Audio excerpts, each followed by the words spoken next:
Muy buenos días.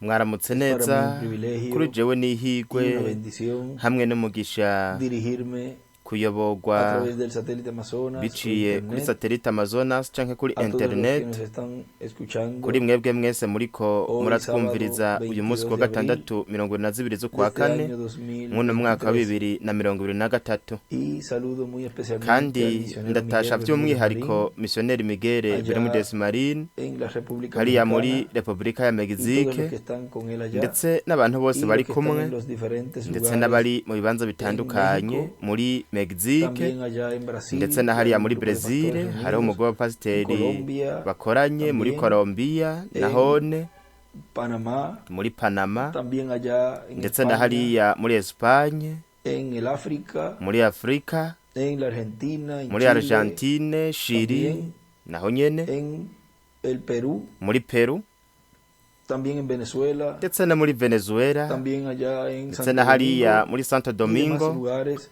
n'ahandi hantu en donde hatandukanye estamos aho reunidos. uyu munsi bakoraniye hamwe Nos dice el profeta Isaías turabwirwa n'umuvugishwa en el Yesaya capítulo mu 28, gice ca 28 verso umurongo 9 w'icenda al 13, kugeza ku wa 13 nos dice, ¿a haratubwira quién se ngo enseñará ciencia uyo o a azokwigisha quién se hará nde entender ubwenge doctrina? kandi azotahuza A los ubutumwa nde destetados, mbega a n'abacutse los arrancados de los pechos, n'abavuye kw'ibere porque mandamiento uko tras ivyiwe ari mandamiento, ibwirizwa ku rindi mandato sobre mandato, ibwirizwa ku rindi renglón tras n'umurongo renglón, ku wundi línea sobre umurongo línea, ku un wundi poquito allí, hamwe tumwe otro poquito allá, ahandi utundi porque en lengua de noneho tartamudos rero y en uhoraho extraña lengua azovuganira n'ubu hablará a bwoko este pueblo, mu kanwa a los katumvikana cuales él dijo, no mu rurimi este rundi es el reposo, aribwo yari date reposo yarabariye al cansado, ati uku niko y kuruhuka este mureke es el urushe refrigerio, aruhuke mas aha no niho quisieron buruhukiro oír. ariko banka La kumva palabra pues de nico Jehová gituma le será kuri bo mandamiento ijambo tras ry'uhoraho mandamiento, rizobabera ibwirizwa ku mandato rindi sobre mandato, ibwirizwa ku renglón rindi tras renglón, n'umurongo ku línea wundi sobre línea, un umurongo poquito ku allí, wundi hamwe otro tumwe poquito allá, ahandi utundi hasta que vayan y kugira caigan ngo de espaldas bagende y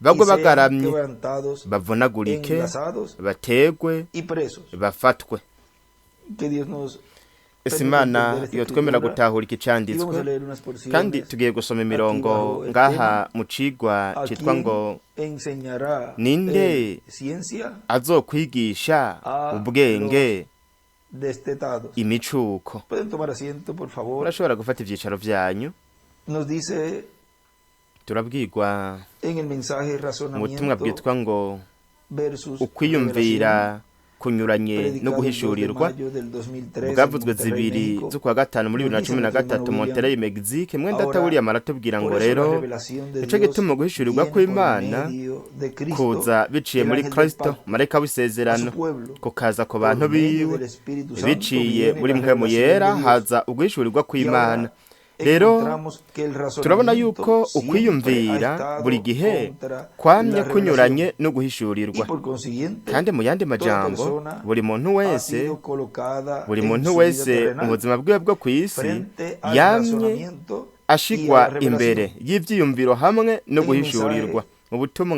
Perfecta fuerza por ingufu perfecta zitunganye debilidad. zivuye mu kudendebuka Lo dice la página gutunganye 11. turabwirwa ku rupapuro rwa 11 Dice entonces, haravuga ngo nuko rero tenemos que apartarnos de todo dutegerezwa lo que sea kwitandukanya n'ibintu habilidad byose humana. vyitwa ububasha Tenemos que bw'umuntu llegar by'umuntu al lugar ashoboye en el dutegerezwa cual kugera podamos ahantu rendir aho nuestras dushobora almas kwegurira y Imana nuestras ubugingo vidas bwacu n'ubuzima completamente, bwacu bwose y eso incluye kandi aho al ama de harimwo casa, al agricultor, harimwo al amazu mecánico, tubayemwo o ibitungwa cualquiera que dutunze sea nuestro trabajo. ubuzi cyangwa ubuzi Todos bwose ubwo ari bwo tenemos que bwose rendirnos dufise completamente byose a Dios dutegerezwa y kuvyegurira reconocer Imana que hanyuma no somos tukamenya nada. yuko ata kintu na Entonces, kimwe turi desde allí, nuko aho permitir a Dios tugahita que nos tukemera guíe Imana kugira y ngo abe ariyo comience iturongora a moverse itangure y gukora a orar. itangure Eso gukora nos incluye a todos. ivyo twese biraturaba Eso es lo que tenemos ivyo que hacer. nivyo dutegerezwa La gukora historia nos prueba a kahise esta altura karatwereka que Dios karatwereka siempre ivyo byose escogió yuko a los Imana que no yamye eran nada itoranya para que umuntu fueran atacari sus personajes kugira ngo sobresalientes. abe ariko azoba ari Dios umuntu toma la akomeye persona cyane que no es Imana ifata umuntu atacari En este día, si kuri uyu usted no tiene munsi una buena cantidad de estudios wewe iyo teológicos, udafise amashuri mejor menshi es mu que bya ni se atreva teologiya a llegar a la ivyiza ciudad nuko o a una utokwirirwa campaña. urubahuka kuja no mu gisagara, ariko iyo ushigikiwe ukaba warize cyane urashobora gushika mu gisagara icyo ari cyo cyose, kandi ugashobora gushigikirwa mu bukozi, kandi ukagira igikorane gikomeye cyane ukaronka n'intsinzi.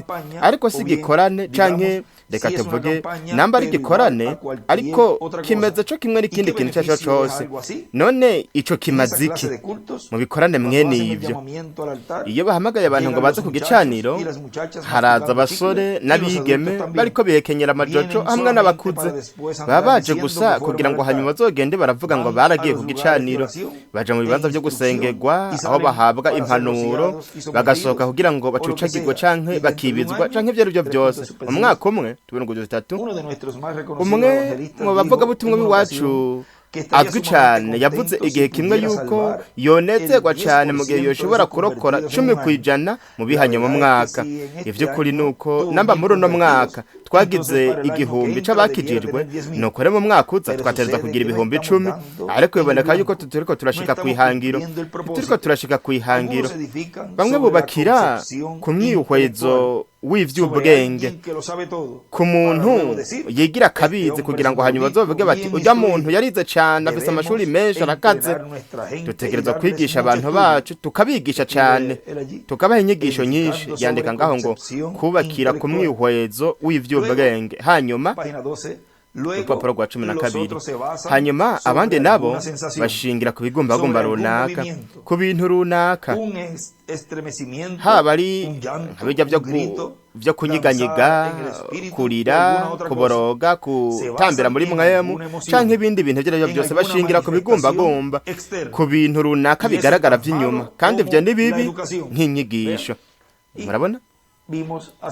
Kandi ejo bundi twarabonye yuko inyigisho ari za sekibi, ndetse kandi yaratubwiye mu butumwa runaka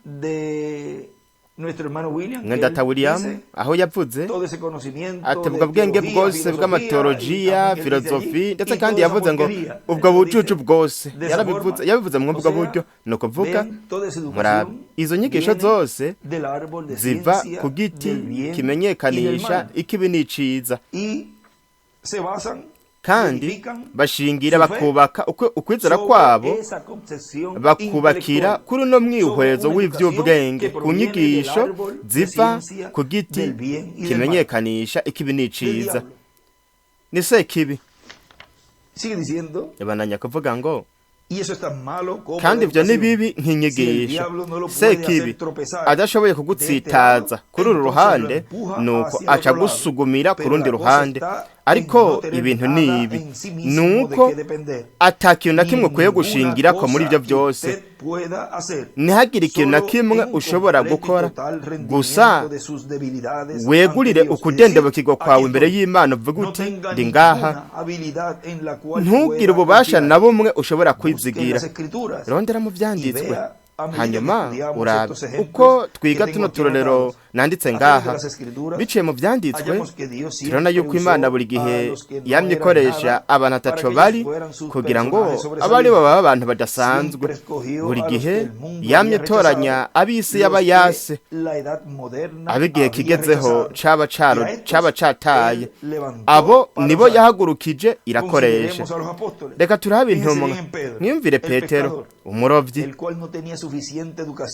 ntiyari yarize, ntiyaranazi no kwandika izina ryiwe. Na Yohana nawe nyene yari umuntu w'ikijuju atize.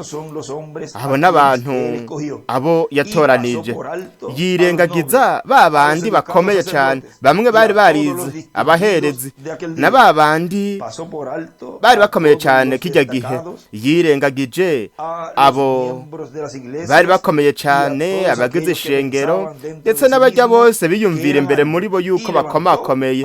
Icihagurutsa bajya ataco bari irabakoresha. Rero umuntu akomeye cyane arashobora kuba umwana w'Imana. Imana irashobora kumukoresha mu gihe yiteguye kwibagira yuko ari ikintu gikomeye, akaba umuntu atacamaze. Nawe namba witeguye kwiyibagira yuko uri ikintu gikomeye, ukagira ubwo umuntu atacamaze, Imana irashobora kugukoresha, kandi irashobora no kuguha agaciro kadasanzwe. Ariko utegerezwa kwibagira agaciro wari ufise. Benshi muri twebwe ivyo turabikora mu buzima bwacu. bamwe bamwe bamaze kuba abakristo ubwo nyene nuko baca batangura kwishima cyane mu bintu bitandukanye nibyo kandi ibyo bariko barakora ni ugusubira inyuma aho kubandanya baja imbere. Kangahe cyane wewe wari ukwiye kwicuranura nuko uzocuranka umwanya munini kugira ngo mpwemu yera yinjire. Ni nk'igihe Eliya yavugana na Yosafati, yabwiye abo bantu ati ni mwimbi ibinogo, kuko uko ibinogo biba birebire niko bizoshobora kujamwo amazi menshi. Uko niko bimeze no kuri twebwe, uko natwe twicuranura tukikuramwo twebwe nyine ubwacu, tukikuramwo ubwenge bwose twitwa ngo turafise, niko tuzoronka ikibanza kinini cyo kuzuzamwa mpwemu w'Imana. Nitwakora ivyo uko niko bizoba. Murabe ico tubwirwa mu gitabo c'imirongo ku rupapuro rw'umunani mu gace ka 80 haratubwira ngo Yesu yari mu mwuzuro, yari umuntu mu mwuzuro. Yashobora kurira nk'umuntu, yashobora kurya nk'umuntu, yashobora kuruha nk'umuntu.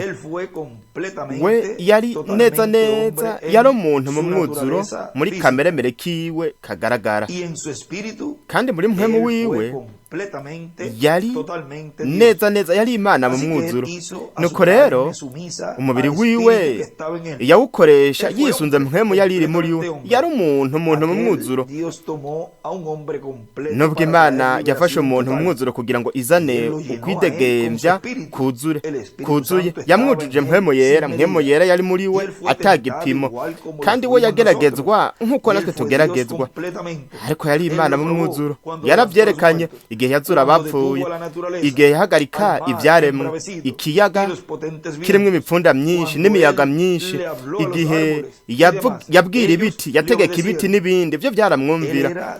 We yari Imana imbere, yari Imana imbere.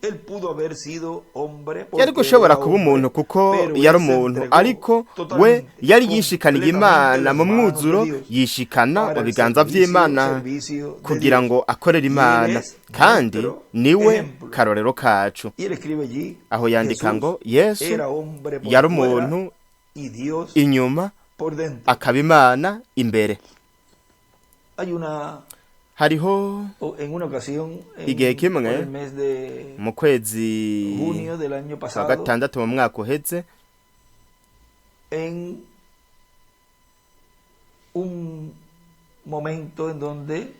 mu gihe ubwo sinibuka namba hari nyuma yo kuw'Imana, reka nzoraba iyo tariki iyo ariyo, namba hari nyuma y'igikona cyo kuw'Imana iryo joro. Nageze inzozi arizo, hanyuma narazivuze ndaca ndazifata uwo munsi ndazibika, narazifashe navuze uwo munsi, narazibitse kumbure tuzozumviriza umwanya runaka. Cyoshoboka akaba ari uyu munsi twaronka umwanya, nazirunga kimwe data Miguel, ni ngufi kandi turabona ingene muri izo nzozi, nabwo tuzi yuko ari ikintu ca kabiri mwe data Branham niko yavuze, kandi umuntu ategerezwa kuzirabira mu vyanditswe namba zihuye n'ivyanditswe, bitari uko ntiziba arizo. Nuko ivyo neretswe ngaho, ivyerekanwe ngaho, kwari kwiyegurira Imana mu mwuzuro, ikiremwa muntu. Kandi iyo umuntu aravye mu vyanditswe, umuntu arabona yuko ariho amasezerano, kandi hariho no buvugishwa, aribwo ivyo bitegerezwa gushikirizwamwo. Hanyuma iyo audio ndaza kuyirungika, ndibaza yuko ari ubunyene naye nayibitse kugira ngo iyo tuze tuyifate nk'ibintu byabaye. Ariko ubu ko turiko turavuga ko kiremwa muntu iyo ciyeguriye Imana mu mwuzuro, Imana irashobora kugikoresha. Nuko rero hanyuma turaza kuyirungika. Rero muraba bandanya kuvuga ngo mwabona butumwa nyene ingufu zitunganye zivuye mu kudendebuka gutunganye. Reka tuje ku rupapuro rwa 37 aho twasozereye urupapuro rwa 13 hejuru, ariko reka tuje ku rupapuro rwa 37 mwabona butumwa nyene ingufu zitunganye zivuye mu kudendebukirwa gutunganye. Aha tubwira ngo 37 hepfo haravuga ngo ndashaka ko hagira umuntu muri bo aza anyereke ahari kosa muri ivyo, abinyereke mu ijambo ry'Imana, nyereke ahari kosa hariho nivyo, ariko bo ntibavyubahuka aho yamugenza. Ariko niko mwamagize gumana n'ivyo, nubwo abo bose babishibura ntaco bitwaye, nubwo umuntu yodendebukirwa gute, kuko hanyuma arakomera. Igihe bantaye hanze niho Imana ica inyinjiza, nibyo babishibuye Imana izoca ibifata. Mwibuke buri gihe nabatawe nibo Imana ihitamwo, no kuvuga ngo abantu ataco bari, hanyuma Imana ica ibahindura ikintu gikomeye cyane ku bwayo. Kumbure bo ntibabimenya mw'ubu buzima, ariko hanyuma bazobimenya, kandi n'ukuri nuko we yamuhaye ukuri ku mwami agize. Kubera iki? Kuko yagumye mu ijambo, yari afise ubutumwa bw'ukuri. Yandika ngo ubutumwa bw'ukuri, yari afise ubutumwa bw'ukuri. Imana yari yamuhaye iyerekwa, ariko abandi nta yerekwa na rimwe bari bagize. Murabibona, we yari yarose iyerekwa, yari yagize iyerekwa. Kubera iki? Kuko yagumye mu ijambo. Aho niho tubona ibimenyetso n'ibitangaza. Abandi bariko barigana, ariko we gusa yagumye mu ijambo, yagumanye ijambo. Rero reka twihute. Rero murabe, wewe yari afise iyerekwa. Reka twegere imbere gato ku rupapuro rwa 36 na 37, aho niho ariko aravuga ko yagize iyerekwa, yari Eliya. Murabe, yagize iyerekwa. Abandi nabo ico bakora, kubera ko atayerekwa bari bafise, ntibari bafise uburongozi bw'Imana bw'ivy'Imana yamwereka. Aho muvugishwa Eliya mwiyerekwa, muraba abandi bariko barigana. Abandi bariko barigana, ariko we gusa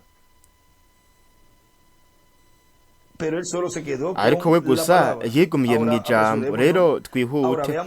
Rero turabe Eliya, igihe ishengero ry'iwe ryari ryamwanse, ryamuretse kugira ngo rikurikire isi igezweho. Ndiyumvira ingene Eliya yari yababwiye ubutumwa bakarira. Mbega wowe ntushobora kuvyiyumvira? Mwebwe murazi ingene Eliya yari ameze. Ndiyumvira ingene mu ntango z'ubukozi bwiwe yari yahagaze aravuga ati, mwebwe bagore mugerageza kumera co kimwe n'umugore wa mbere wo mu gihugu. Mwe murabizi, umwe wese n'inkofero yiwe agerageza kumera nka Yezebeli. Abagore bagezweho bagerageza kwambara nkawe, bakitwara nkawe. Namwe bavuga butumwa, mbega ingene yababwira abakarira. Uko niko yabandanije abakarira cyane, kugeza ubwo atanumwe yasigaye. We byabaye ngombwa ko ashika hariya kuhereza nk'inzira ari wenyene, nta numwe yashaka kumushigikira. Ishengero ry'iwe ryaramusize gisubirira mu isi, co kimwe n'uyu munsi.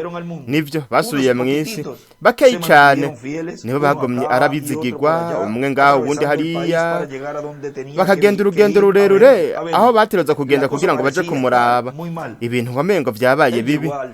We yageze ubwo aburi cafata n'icareka, aravuga ati, mwami nagumye mu ijambo ryawe, navuze ukuri. Aba bose baragiye, nta numwe asigaye, nta n'uwo mfise ko kubwira ubutumwa. Amen. Nibyo, nagumye mu ijambo ryawe mwami, none raba hondi nta numwe nyakira. Iyo ngiye mu gisagara baranyitegereza bakavuga ati, nguriya wa mufana araje.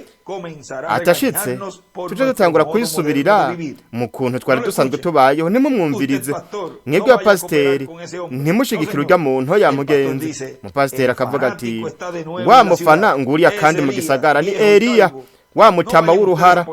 Ntimuje kumwumviriza, murabe nta nubwo yambara nk'umukozi w'Imana, ntafise izi mpuzu z'abaherezi nk'izi mfise, ntafise ikanzu, ntanafise n'umukanda akenyeza. N'umuntu atandukanye natwe. Ndiyumvira ingene bamwe bavuga bati urya n'umuntu agwaye mu mutwe, abaye hariya mu bugaragwa igihe kinini kimara hariya mw'ishamba, aje naho akaza yambara urusato rw'intama. Mbega ivyo bintu hanyuma kubahuka gucira ku rubanza abagore, sinigeze kubona ibintu nk'ibi. Nta namwe duhuriye, ntimumushigikire. Ikoraniro ry'abakozi b'Imana rirakorana riravuga ati nta namwe duhuriye, reka tumureke wenyene, azorangiza bizorangira abaye umusazi, mumureke kugira ngo wenyene ubwiwe yirangize yiheraheze. Ariko Eliya yareka aragenda neza neza ari kumwe n'Imana, yagumye mw'ijambo. Igihe yaronka akabanza ko kuvugiramwo ubutumwa, yaraba ikoraniro ryose akavuga ati mwebwe mwese ba Yezebeli. Abagore bakavuga bati mbega umuntu yubahuka cyane, ntituzokongera kumwumvira izo yamugenzi. Uko ni nako natwe nyene badufata muri kino gihe, kuko tuvuga dufaboye tukababwira ivy'Imana yavuze yuko twababwira, no kuvuga ko turiko turasubiramwa muri kino gihe mu rwego rw'ikirenga. Ibintu vyose Imana izoba iriko irashitsa n'ivyo iriko irashitsa muri kino gihe kubw'uno mwiteguro, kugira ngo abantu bagabe, nuko baje ku murongo bihuza n'umurongo w'ijambo, bareke ibintu vyose vy'inosi, nuko bicuranure mu mwuzuro, hanyuma buzuzwe mpwemu w'Imana, nuko bashobore gukoreshwa mu biganza vy'Imana, nk'uko n'umwami nawe yakoresheje mu kuza kwe kwa mbere muri Yesu w'i Nazareti, igihe yaragwa mu mwuzuro hariya ku musozi wo guhindurirwako.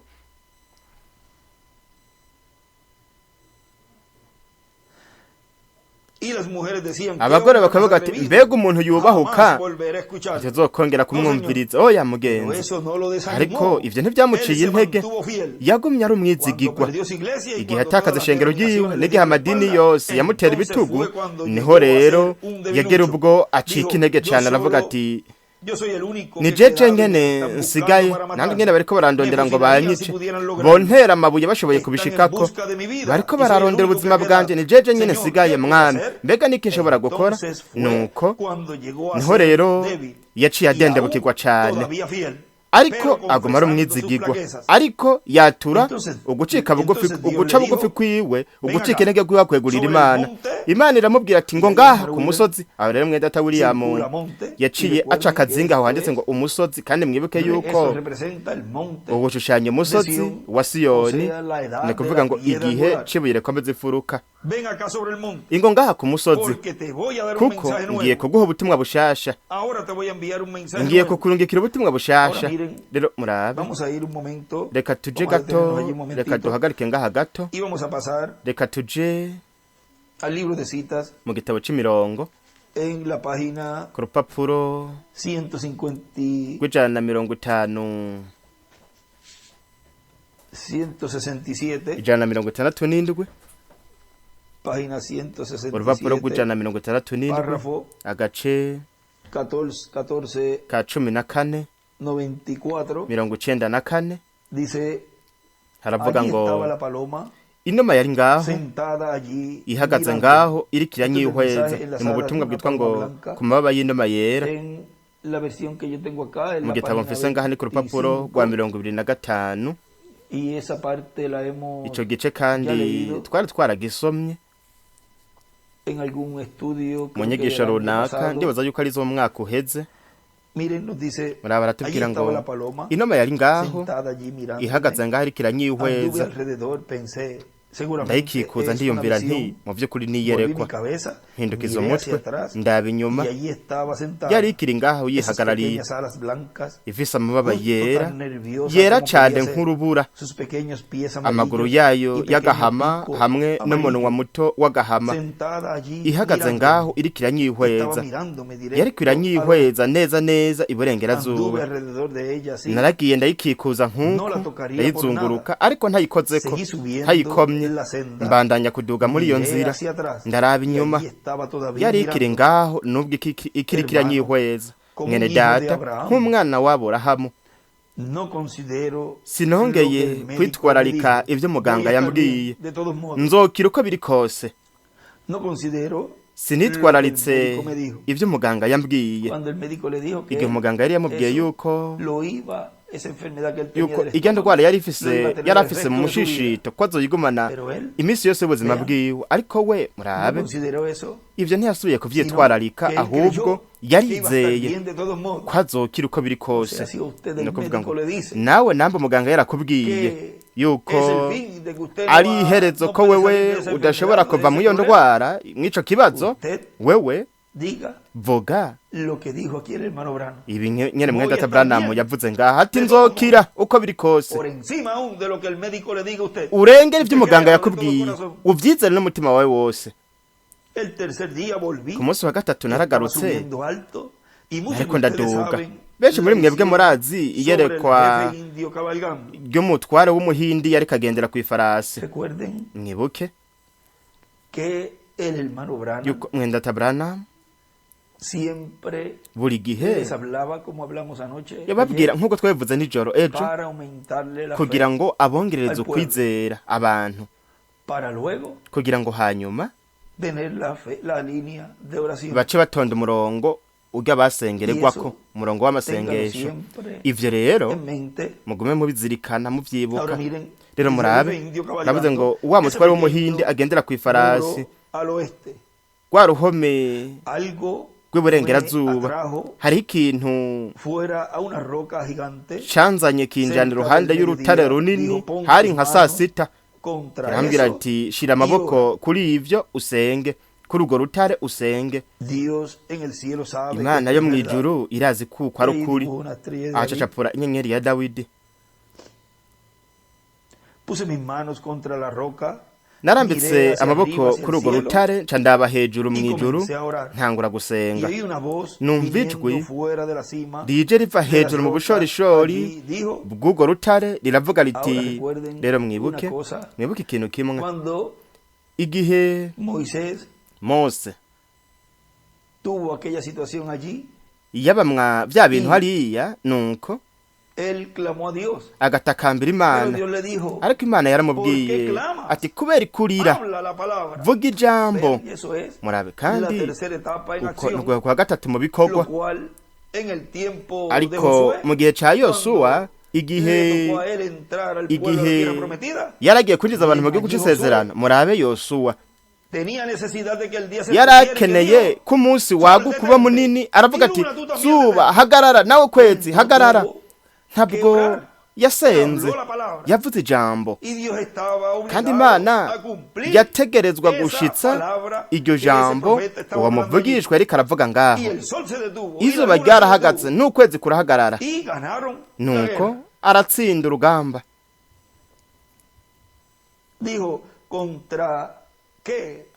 Iryo jwi riravuga ati mbega umutima wawe wawurambitse kuki?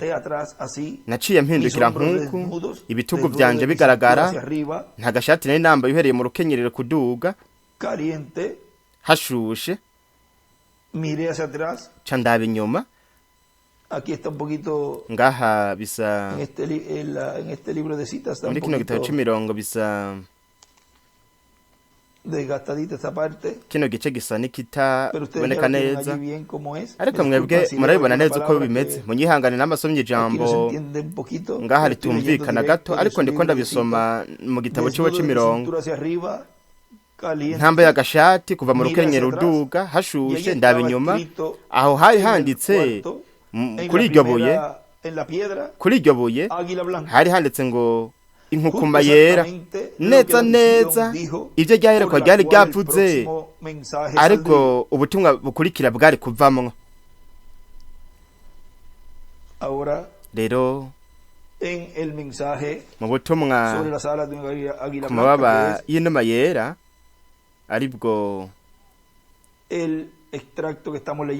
niwo murongo turiko turasoma, aho ku nkukuma yera yaciye yandika ngo Mose na Eliya. Rero murabe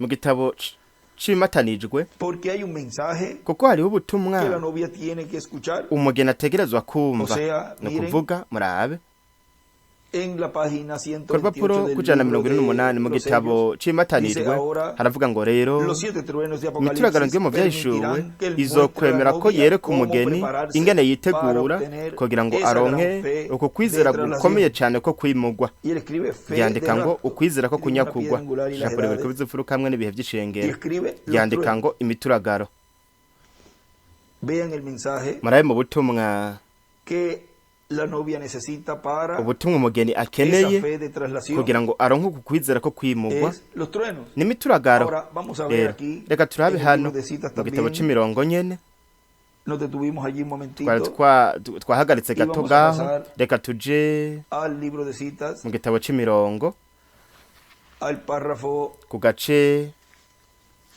1387 ka 13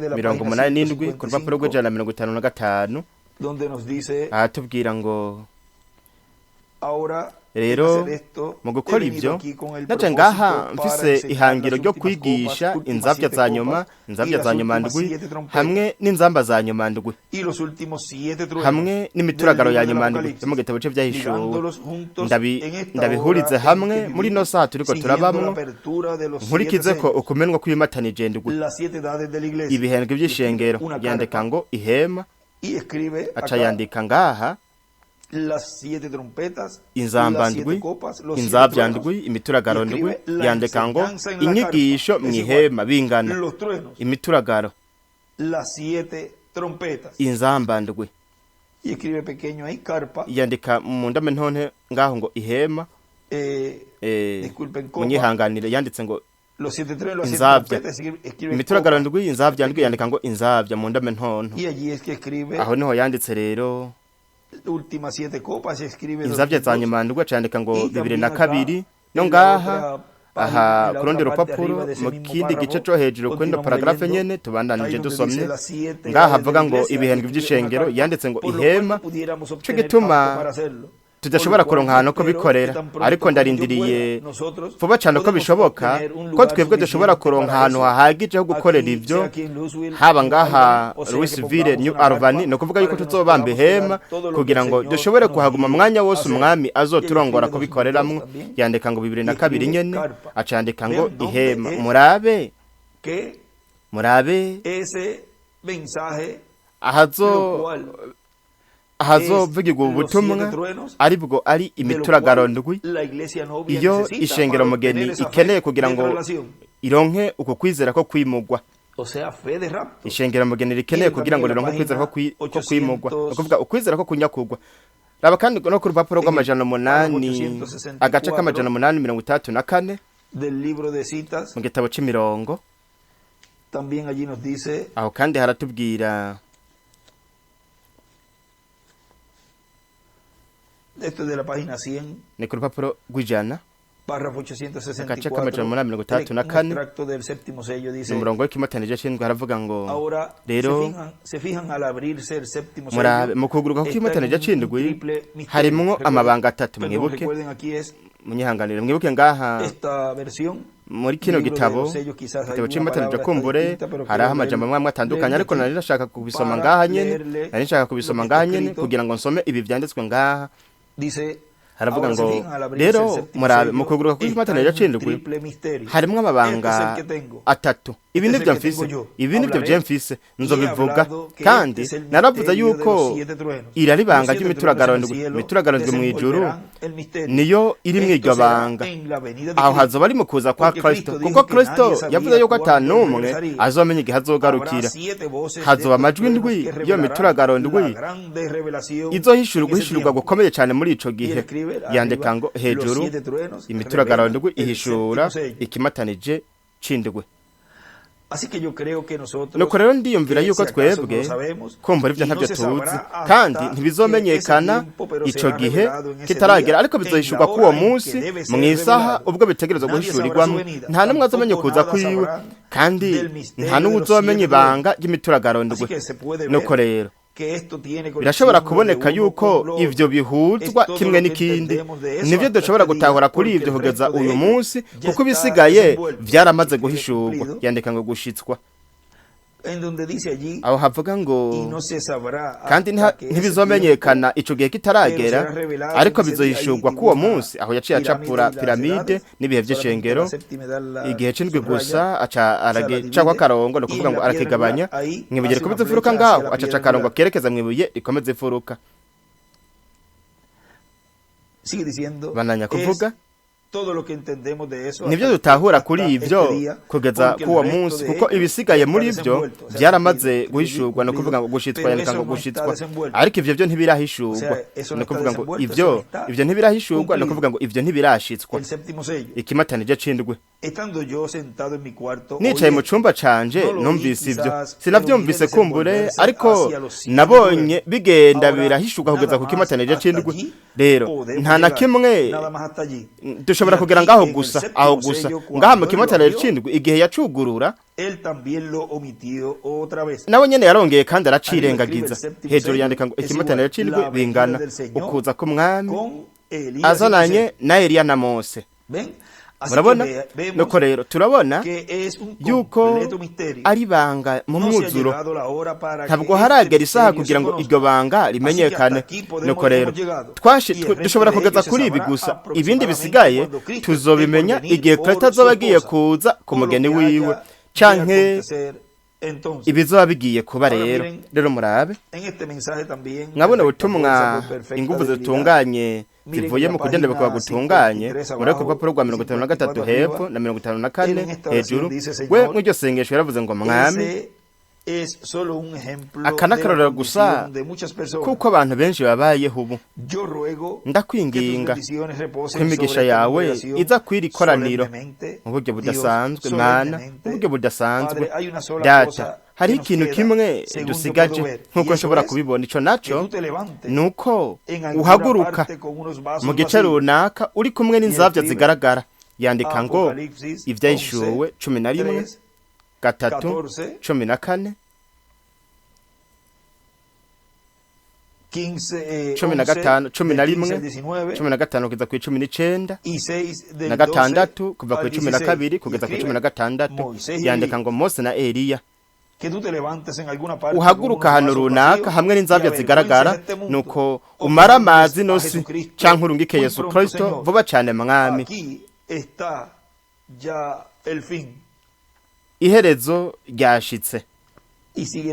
Arabandanya kuri rupapuro rwa 54. Hari ibintu bibiri n'ubu vyo gukora, kandi dutegerezwa kubigaragaza vuba cyane. Ni kuvuga ngo tuzoterezwa kubibona vuba cyane, tubibone, tuzoterezwa kubigaragaza vuba cyane, kuko tuzi yuko turi ku iherezo.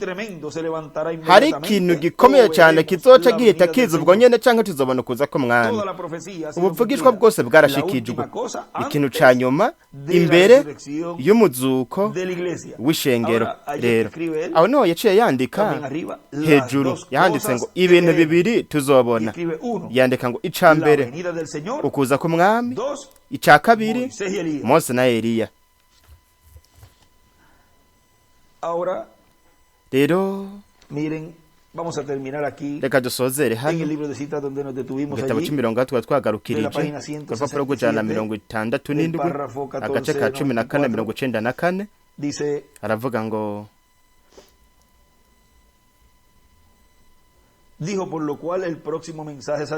aribyo butumwa bukurikira buzovamwo. Naciye nshungumigwa niruka muhira, ntora kamera, candagaruka ku wundi musi ukurikira, candabifotora. Vyari bikiri ngaho, vyanditswe ku rutare, inkukuma yera, inuma. Yandika ngo mpwemu yera, akaburungu ese irongoye inkukuma. Yandika ngo umuvugishwa. Aca yandika ku ruhande ngo inuma akarongo mpwemu, kuko aho hantu haratabutse. Vyashoboka akaba ari mpwemu yera, ariko handitse ngo mpwemu. Hepfo naho yandika ngo inuma inkukuma yera bingana pro, aho haratabutse. Vyashoboka akaba ari umuvugishwa, profeta. Hejuru naho yandika ngo el águila blanca, inkukuma yera el próximo niyo mensaje. izana ubutumwa bukurikira. El jinete es igual Ugendera ku el farasi jefe bingana indio. umutware kizigenza w'abasangwa butaka canke w'abahinde.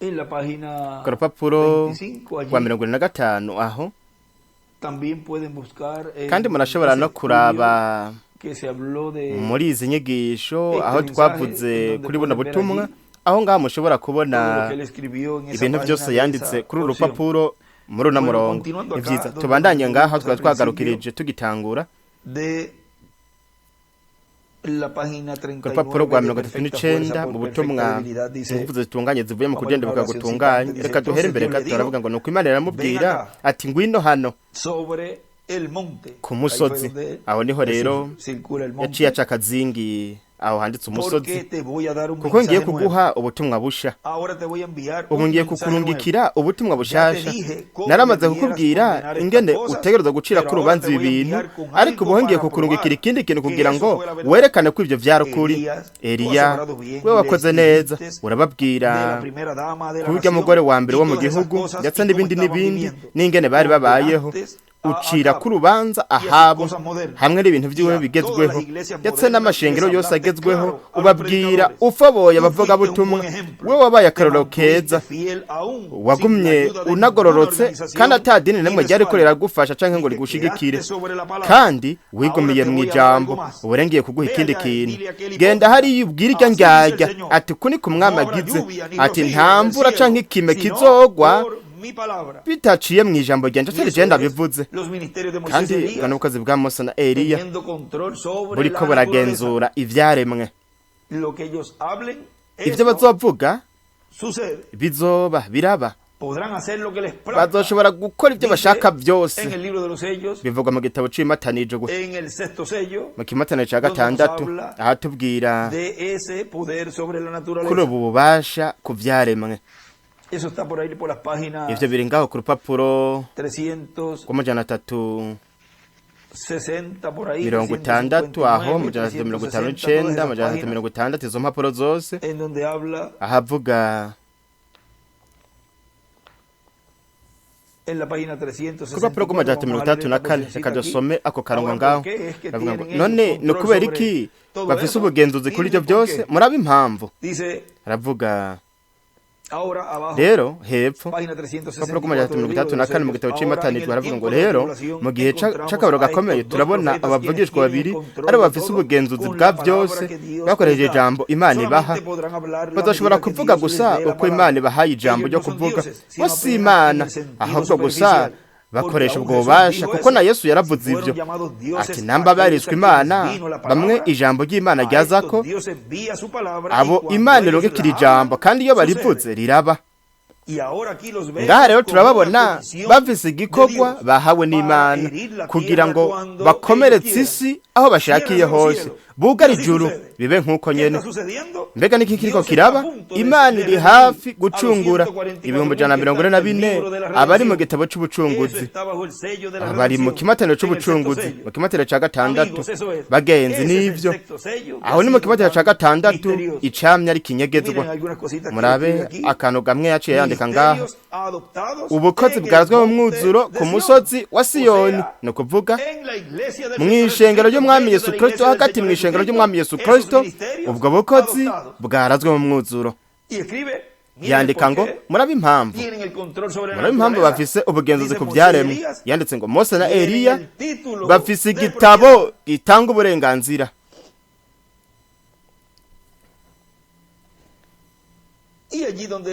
Aho naho havuga ngo bugara ijuru nuko bigende nk'uko nyene. Yandika ngo acacapura inyenyeri ya Dawidi. Aho ni igice co hepfo co ku rupapuro rw'amajana 34 iburyo hepfo, aho mwino mfuruka yahacapuye inyenyeri ya Dawidi. Nuko ibumoso naho yandika ngo bavuga uko Imana ibahaye ijambo. Ku rupapuro rw'amajana 35 hejuru naho yandika ngo ikimataniro ca gatandatu bingana ikimataniro c'ubucunguzi. Yandika kandi ngo 144 bari mu gitabo c'ubucunguzi.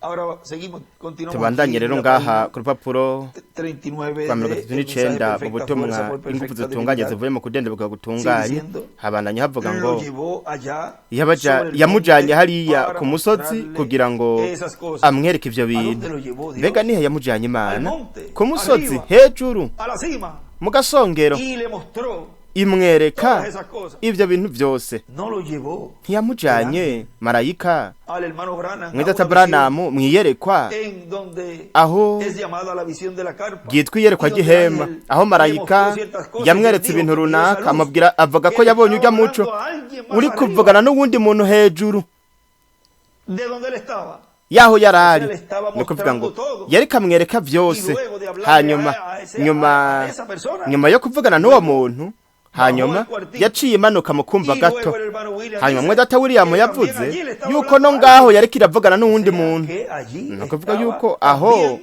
ese que le estaba hablando hari urya más arriba, yari donde kavugana el hermano Branham n'urya lo wundi hejuru hamwe Pero data Branamu cierto yamubonye tiempo, ariko mu gihe runaka ya luego, hanyuma era un ministerio que bwari estaba ubukozi operando bwari allí. buriko burakorera Y ngaho la columna de fuego estaba kandi hablando inkingi y'umuriro yariko ivugana n'uwundi estaba allí. muntu yari ngaho Y él en algunos we lugares, ahantu en hamwe lugares hatandukanye específicos canke dice ahantu ari ahantu que yavuze había un yuko cuartito hari icumba y era como una kandi oficina vyari en nk'ibiro la cual ivyo era para alguien estar estudiando. ivyo umuntu yategerezwa kuba ariko yigiramwo Es porque namba ategerezwa kwiga rero nuko un cuerpo de yari carne akiri umubiri y w'inyama depende totalmente kandi de la revelación que Dios le esté dando. en vyari ese bishingiye ku guhishurirwa Imana yariko iramuha tiempo. muri No ico puede ser gihe una persona que venga ntabwo ashobora kuba ari umuntu de la aza sexta dimensión avuye mu buringanire bwa y ya gatandatu cuando vengan vienen hanyuma en sus cuerpos niyo glorificados, yaza we azoza cuerpos ari mu mubiri eternos. uhawe ubwiza umubiri uhoraho Persona glorificada con kandi un cuerpo umuntu eterno ahawe no ubwiza necesita afise umubiri estar uhoraho ntiyoba akeneye kuja kwiga porque ya kuko está con el cuerpo eterno yoba y afise umubiri glorificado. uhoraho uhawe Dios tiene ubwiza que estar usando ahí Imana en medio de itegerezwa su iglesia kumukoresha ngaho mw'ishengero ryayo un velo de igakoresha carne, umubiri de w'inyama carne y hueso, w'inyama n'amagufa para poder kugira darle ngo la revelación ashobore que se gutanga necesita uguhishurirwa para gukenewe la fe de rapto del pueblo kubwo de Dios, kwizera ko kunyakugwa que kw'ihanga está listo ry'Imana para ser ryiteguriye raptado. ukunyakugwa Porque él viene por su kuko iglesia, aje él kw'ishengero viene por su ryiwe novia, aje ku mugeni porque wiwe está lista para kuko ser raptada. yiteguriye kunyakugwa Y ahí es donde el pueblo aho de niho Dios rero verá. ubwoko bw'Ehurayi Mira, buzomubone pero si este bavuge es batari el que kurya nosotros niwe estamos twebwe twari turindiriye murabona lo verán bazomubona en medio de su iglesia, ari hagati mw'ishengero dándole a ariko conocer en les- aramenyekanisha inyigisho zo dándole a mw'ihema conocer ariko aramenyekanisha el misterio ibanga de los 7 truenos, ry'imituragaro el ni misterio ukuvuga de la ibanga venida ryo kuza k'umwana w'umuntu azanye n'abamarayika el biwe misterio que le dará ibanga la fe de rapto rizoha a los ukwizera ko escogidos kunyakugwa de Dios. batoranijwe n'Imana A esos vasos vacíos izo nzabya zigaragara que están llenos por el zizokuzuzwa ubumenyi conocimiento, enseñanza inyigisho de la fe de rapto, z'ukwizera ko kunyakugwa kugira ngo bityo el cumplimiento de lo que dijo allí habe más ugushitswa adelante en este mismo mensaje. kw'ivyavuzwe ngaho imbere muri ubu butumwa nyene atuduza inzavya runaka mwami unyiganyize ino si ¿Cuántos vasos? kandi izo nzavya runaka ni mwebwe Dios está llenando Imana esos iriko vasos iruzuza izo para nzavya pronto kugira ngo estremecer vuba al mundo zinyiganyize y ino si dejarlo, como decimos, nuko vivimos en una- tuyisige nk'uko twigeze kubivuga mu kiyago tuyisige tuyihungabanije ni ukuvuga dejarlo todo en confusión. dusige ibintu byose biri mu madidane Para tuje hacer mu las bodas mazima no del kubw'umwagazi Esa w'intama es una promesa iryo ni isezerano que será pronto una rizoba realidad. vuba ukuri Eso es así, dice ivyo el Señor, ni ukuri ku mwami agize wowe de uvyizere todo corazón. n'umutima Y wose usted diga, yo soy kandi uno de uvuga esos uti vasos. jewe ndi umwe mw'izo nzavya ati ndi umwe mw'izo nzavya mwami uri kuruzuza uzuzuza inyigisho zo mw'ihema ati ndi umwe mwami bandanya unyuzuza mwami ububasha bwawe biciye mu ijambo ryawe murababandanya kuvuga ngo kuba purogwa mirongo itatu n'icenda aho tuba twagarukirije hano yamujanye hariya ku musozi kugira ngo amwereke ivyo bintu mbega nashobora kumubona mwakirya gitondo mu gihe yariko aragenda aca mw'ibarabara ry'isamariya we ntiyari umuntu w'igikundiro niko biri umushatsi wiwe umutwe wiwe w'uruhara ukayangana ku zuba imishatsi yiwe y'imvi yuzuye ubwanwa mu maso hose yaje yambaye urusato rw'intama bibiri yivuga yuko yari yuzuye ubwoya yari yuzuye ubwoya umubiri wose kandi mu by'ukuri nta bwiza yari afise yaje yari afise iyo nkoni mu ntoke amaso yiwe akayangana ariko araba neza neza mw'ijuru acaca akarongo aho handitse ngo arakayangana acaca akazingi naho handitse ngo mu ijuru. Mu gihe yari karagenda nabona agenda ari nk'umusore w'imyaka 16, mu gihe mu by'ukuri yari afite imyaka nka 80, aje neza neza i Samariya. Mwene data we mu kudendebekirwa kwiwe yari yahindutse yabaye umunyenkomezi. Inkomezi zanje ziraguhagije ku rupapuro rwa 40. Inkomezi zanje ziraguhagije Eliya, ntugire ikibazo, ntiwitwarike iby'amadini, ingufu zanje nizukeneye. Ntugire ikibazo, ntiwitwarike amadini, kuko ingufu z'Imana ziri kumwe nawe kandi ziri kumwe nanje. Ntiwitwareke iby'amadini, ingufu zanje nizukeneye. Igihe kimwe ntari mpagaze imbere y'urushengero runini ndavuga nti Mana, mbega ingene vyomaramaza mu gihe boza kuraba ibiro vyanje. Nuko aranyishura arambwira ati ni jewe mugabane wawe, ati ni jewe mugabane wawe, ingufu zanje urakomera mu guca bugufi mu kudendebukirwa. Eliya, Paulo canke uwo ari we wese, ingufu zanje zitunganye zirashobora gushitswa igihe wewe ubavuye hagati, ubavuyemwo, kuko ukudendebukirwa kwawe jewe nije ndakugira ukomeye. Ni jewe nguvu, ni jewe nyene inkomezi ninjira nkuzuza izo nzavya zigaragara. Rero murabe ibintu byose yatweretse ngaho muri uwo murongo twasomye, ndetse n'ibyo abandanya kuvuga muri data buriya mu butumwa. Ino mirongo turiko turasoma ukwiyumvira kunyuranye no guhishurirwa twahagarikiye ngaha. Abandanya bavuga ngo buri gihe Imana ihanura abantu ko bohitamwo guhishurirwa kw'Imana kugira ngo uwo muntu abeho ibihe bidashira. Turabe icyo tubwirwa muri Yesaya igice ca 88:9, haravuga ngo ejo cyanditse twakoresheje nk'urufatiro, haravuga ngo uyu azokwigisha nd'ubwenge kandi azotahuza ubutumwa nde, mbega n'abacutse n'abavuye ku ibere. Rero turabe mu gusubira mu byagezwe igice ca 32 murongo wa mbere ukabandanya, haravuga ngo tega ugutwi wajuruwe nanje mvuge, isi nayo niyumva amajambo ava mu kanwa kanje, ukwigisha kwanje kugwe nk'imvura, amajambo yanje atonde nk'ikime, abe nk'uko imvura y'akajogoterwa kurumerera kandi nk'iy'akavuvu iyigwa ku bwatsi, kuko ngira namamaza izina ry'Uhoraho. Enda nimwaturira Imana yacu ko ifise icubahiro gikomeye, ico gitandara ibogwa ciwe nagahore. Rero Data William aravuze ngo rero mbega uguhishurwa kw'Imana kuza gute? Uguhishurwa kw'Imana kuza mu nyigisho zijanye n'igihe umuntu aba ariko arabamwo. Haza uguhishurwa kw'Imana nk'imvura, kuza nk'amama y'imvura. Rero ubutumwa mpemu yera niki?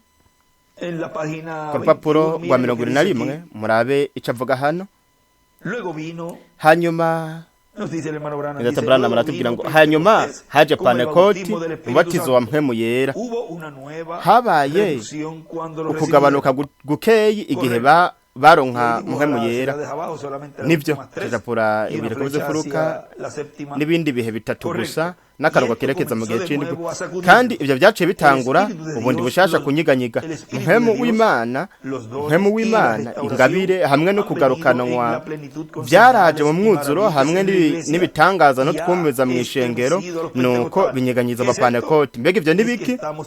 Nuko turi hafi yo kuza ko Mwami Yesu, kugeza ubwo ya mpemu nyene yari iri muri we, kugeza ubwo izokorera mu ishengero ikore nka bya bintu nyene yakora igihe yari ari ngaha ku isi. Ivyo ntivyigeze biba uhereye mu gihe c'intumwa ugasubira inyuma kugeza iki gihe. Kubera iki?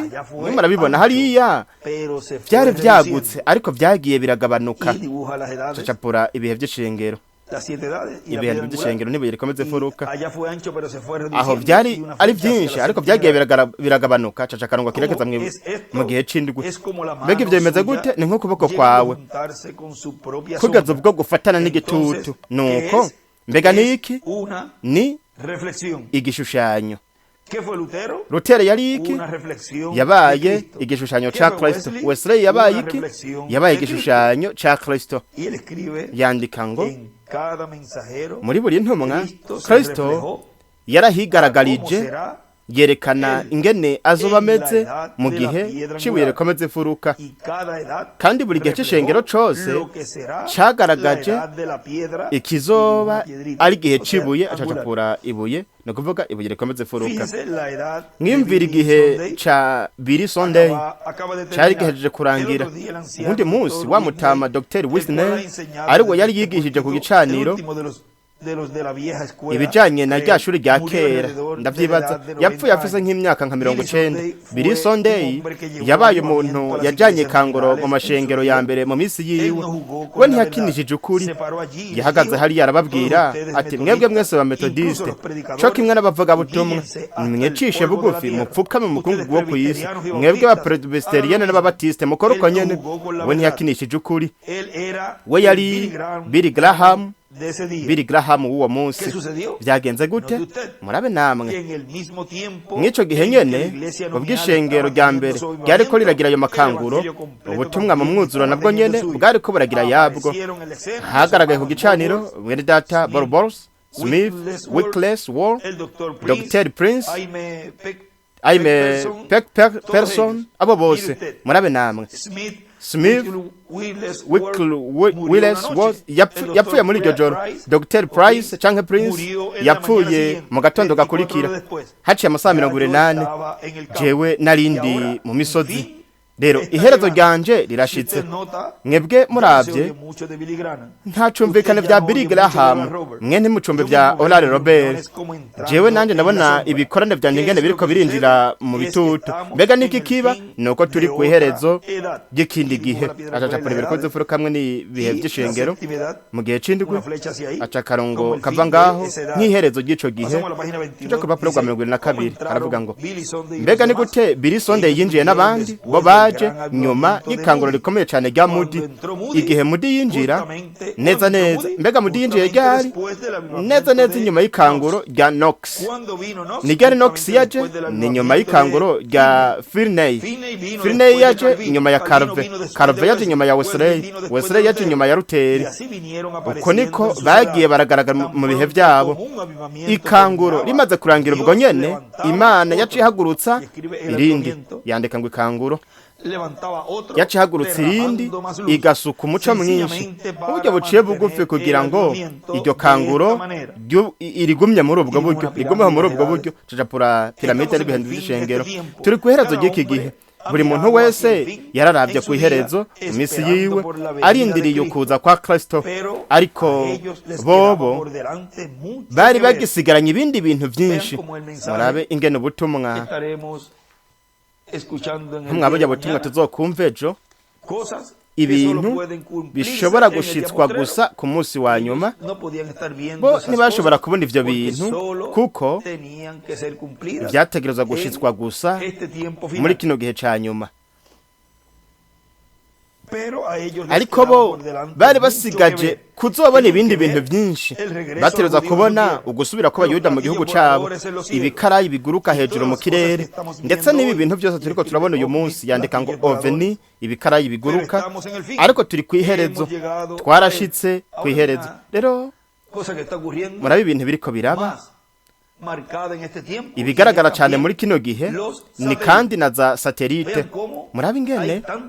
Murabe ingene hari ibimenyetso byinshi cyane kwijuru, aho twasomye ejo bundi aho yanditse ngo satelite nayo nyene ni nk'ikimenyetso. Ni kuvuga ngo nyuma ya za oveni n'ibindi.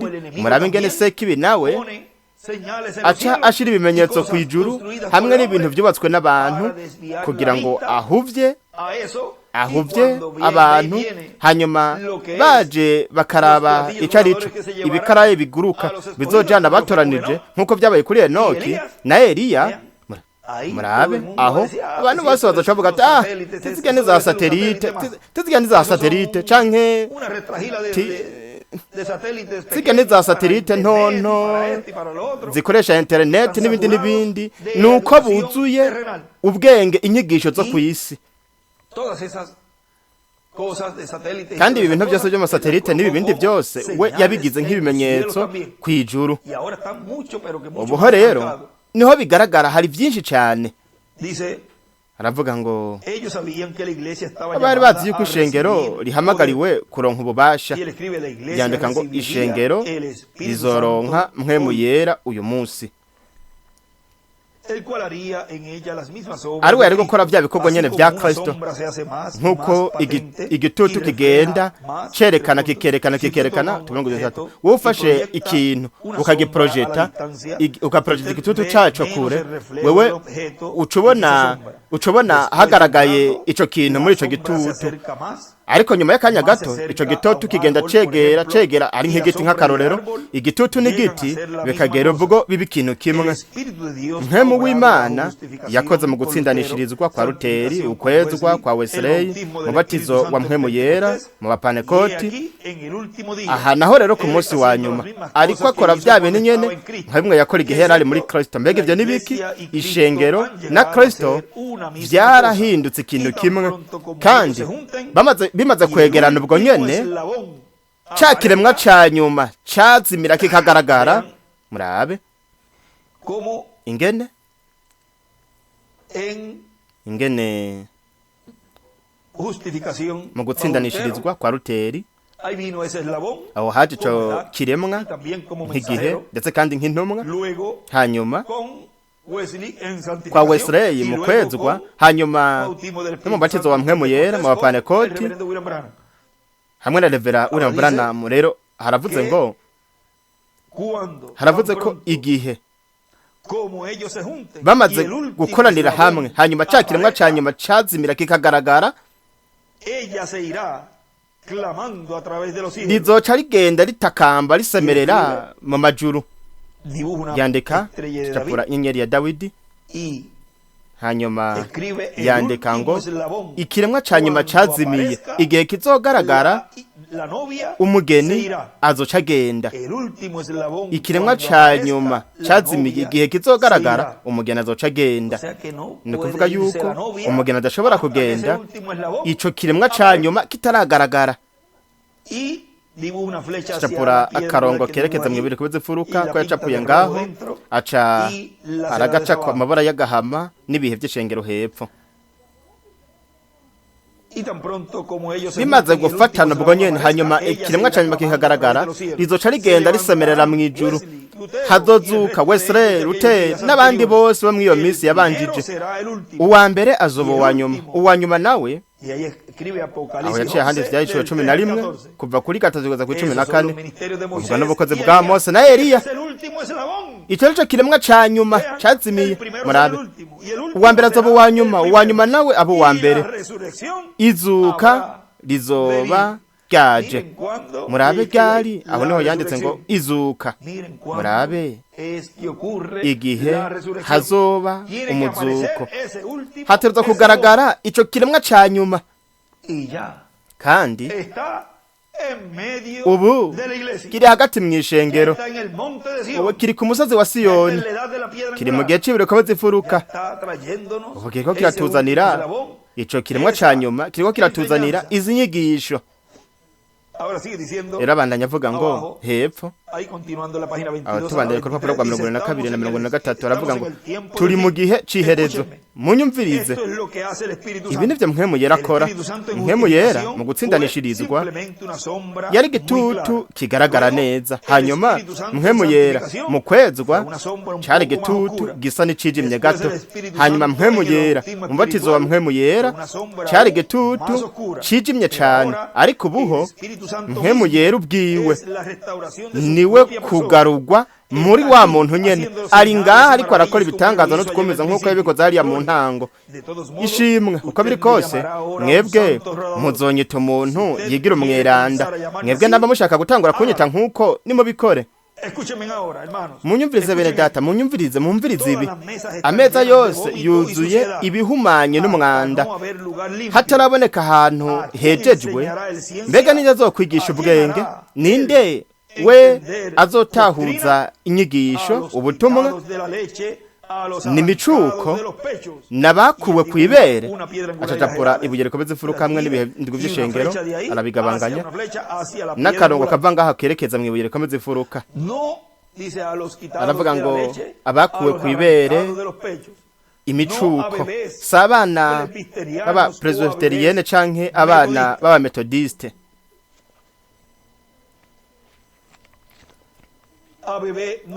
si abana b'aba presbyterienne canke abana b'aba methodiste abana b'aba Pentecote abana bo kwa Luteri canke abana b'aba Nazarono we yipfuza kuronka umuntu yiteguye kwitandukanya kuva ku ibere akarya inyama zikomeye nguyu kandi mwibuke mu gitabo c'imirongo ahantu we ngaho atwereka ico arico izi nyama zikomeye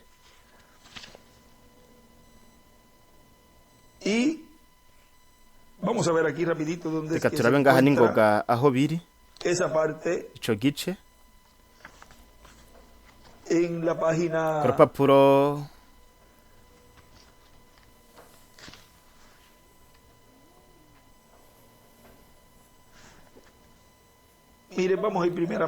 reka tumaze tuje ku rupapuro rwa 92 kuko murabona yuko abo iyo micuko abo bakuwe ku ibere nibo bazohabwa izi nyama zikomeye. Rero murabe ku rupapuro rwa 92 mu gitabo c'imatanijwe hagati na hagati muri ako gace aravuga yacapo nyenyeri ya Dawidi ngaho mu ntango z'iryo sengesho aravuga ngo mwami Yesu isaha irakuze kandi byoshoboka tukuba tugeze kure cyane kurusha uko twiyumvira. Turanezerewe mu kubona ino saha ishitse ni isaha y'ubwiza cyane iyo iyi sitigeze kumenya niyo abizera ariko kubanka bobo ni gihe giteye agahinda kuko bidashoboka gutora ijambo muri alphabet kugira ngo umuntu yubake ijambo ryo kugaragaza amarira n'amaboroga barindiriye imbere gato kandi binongeye muri alphabet nta jambo rihari umuntu yokoresha mu kugaragaza imigisha igiye kuza kumwizera. Data harashobora kuba bamwe ngaha mw'iri joro badafise ivyizigiro na bimwe kandi namba ari biremwa bifise ububasha bwo kwiyumvira mu buryo bw'ubwenge kandi namba amaraso akiri ku mutima ro guhongerako emera umwagazi w'intama kugira ngo ave ku ntebe kugira ngo yinjire mu mitima yabo mw'iri joro abahishurire ko bazimiye nuko bamubone agenda ava amaraso bamwumva avuga ati nimuze mu gihe hakiri igihe cyo kuza. Rero mwibuke yuko we ntabwo akiri ku ntebe yo kutuvuganira kandi ahantu hamwe rudende hari imbabazi ni mu bukozi bwa Mose na Eliya aho Imana iriko irarungika imbabazi ku ncuro ya nyuma kuri uno mubumbe w'isi aho yandika ngo isaha y'ubwiza cyane kumwizera isaha iteye agahinda kubanka cyo gituma we yavuga yuko bari barabaye mu bikorere nk'ibi bari barumvise ibintu byose byari bigiye kubazako ariko banka basuzugura imbabazi z'Imana ku ncuro ya nyuma. Urupapuro rw'39 mu gitabo c'imatanijwe. Rero reka tuje mu gitabo c'imirongo ariko rupapuro katurabe ngaha aho biri ahari uwo murongo ahavuga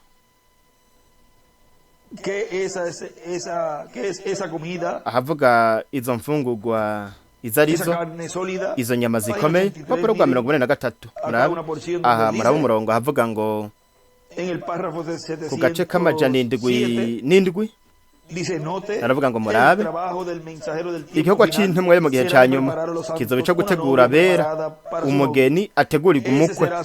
Ubwo nibwo azoba ari ubutumwa bwiwe.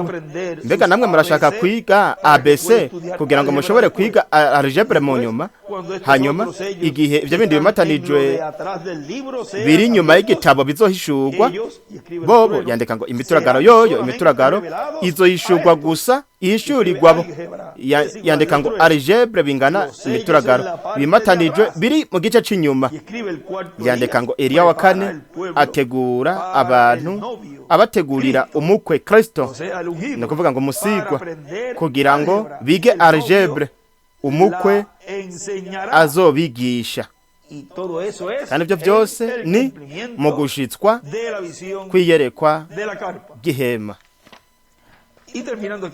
Dusozere ngaha agace twari twasigaje mu butumwa ukwiyumvira kunyuranye no guhishurirwa. Haravuga ngo Data William aravuga ngo aho ariko arasoma kandi n'umurongo w'iki cyanditswe cyo mu gushubira mu byagezwe, aravuga ngo ukwigisha kwanje kugwe nk'imvura, amajambo yanje atonde nk'ikime, abe nk'uko imvura y'akajogotera igwa kurumereye. William aravuga ngo rero ukwiyumvira kw'Imana hamwe n'inyigisho z'Imana hamwe n'ubwenge bw'Imana, ibyo nibyo mu ijuru, kandi ibyo biza nk'imvura ku bantu. Uko ni kugushirwa kw'Imana kuza ku ihanga ry'Imana, uva mu ntambuko uja mu yindi. Ni byiza kuri jewe ryari ihigwa hamwe n'umugisha udasanzwe wo gushobora kubarungikira n'amajambo y'intasho mu cigwa. Ninde azokwigisha ubwenge imicuko? Imana yabahezagira cyane, kandi mu kurya no kuvuga ngo mu kubandanya turya inyama zikomeye, mu kubandanya dutahura twakira algebra no kuvuga imituragaro ariyo turiko turaronka muri iki gihe cya nyuma. Iyo nayo ni ibintu bishobora gushitswa gusa ku munsi wa nyuma, kuri uno munsi wa nyuma mu kiringo c'ubwami hamwe n'igihe c'ibirekomeze imfuruka. Ico cigwa co kuw'Imana ejo arico tuzokumviriza ejo mu gatondo, kandi turashaka gukoresha neza ejo kugira ngo twumve iki cigwa gisa na kirekire. Nuko rero tuzogerageza kugabanya uburyo bwose dushobora kugira ngo twumvirize ubutumwa bwose, tugerageza kubwumva bwose, tuzoruhuke. Rero tuzogerageza gukoresha umwanya muto cyane ejo, kandi uyu munsi naho twayaze utuntu tumwe tumwe. Ejo rero ntituzogomba gusoma, nuko rero uyu munsi twavuze ibintu runaka, ejo tuzoshobora kuvuga utuna turiya, nuko bityo umunsi wose tuwegurire canke ubundi mwanya usigaye tuwegurire kumviriza iki cigwa, kuko ni nk'ica amasaha 3 canke amasaha 3 arenga gato. Nuko rero muzoze mwiteguye ejo, kandi ejo turiteze imigisha myinshi iva ku Mana, kandi umunsi umwe ari wo wegereje, umwanya uzobandanya kwiyongera cyane, kuko hazoze igihe ubwo tuzoba mu mwuzuro ibikorane tuvyeguriye ijambo ry'Imana, kuko icegereje ni ikintu giteye ubwoba ku biremwa abantu. Ariko muri ico gihe ntituzoba turi hano, ariko hazoba ugusobekerana aho abo ku isi bazoba bariko bararondera cyane Imana, kuko ntihazoba hakiri ubuzi canke ikintu na kimwe, kuko ahantu henshi hazoba hasambaguritse cyane cyane nko ku mbibe. Nuko rero abari ku mbibe bategerezwa, hariho ubutumwa kumbura tuzobishiramwo hanyuma, aho avuga yuko buno bukozi buzoba buri kw'iherezo ry'ibihe, ko buzobabwira kugira ngo bave ahantu bari, bityo ntibaronke ibihano by'Imana canke akaga kose koza. Havuga yuko hari abantu bazokumva izo mpanuro nuko bimuke, kandi namba hari ahantu ahazoba ikintu runaka, no kuvuga yaba nyamugigima canke ibirunga canke ukunyiganyiga canke tsunami canke ikindi kintu, bizovugwa. Nuko umwizera azokwimuka, utazokwimuka nawe no kuvuga ubuzosigara azoca aronka ibihano by'Imana, kandi azoca yicwa n'ico kiza. Nuko ari watoranijwe rero azohomba umugisha wo guhindurwa, ariko azogaruka, azoca agaruka mwizuka. Nuko rero ibintu byinshi bizoba, ibintu bishobora gushitswa gusa muri kino gihe ca nyuma.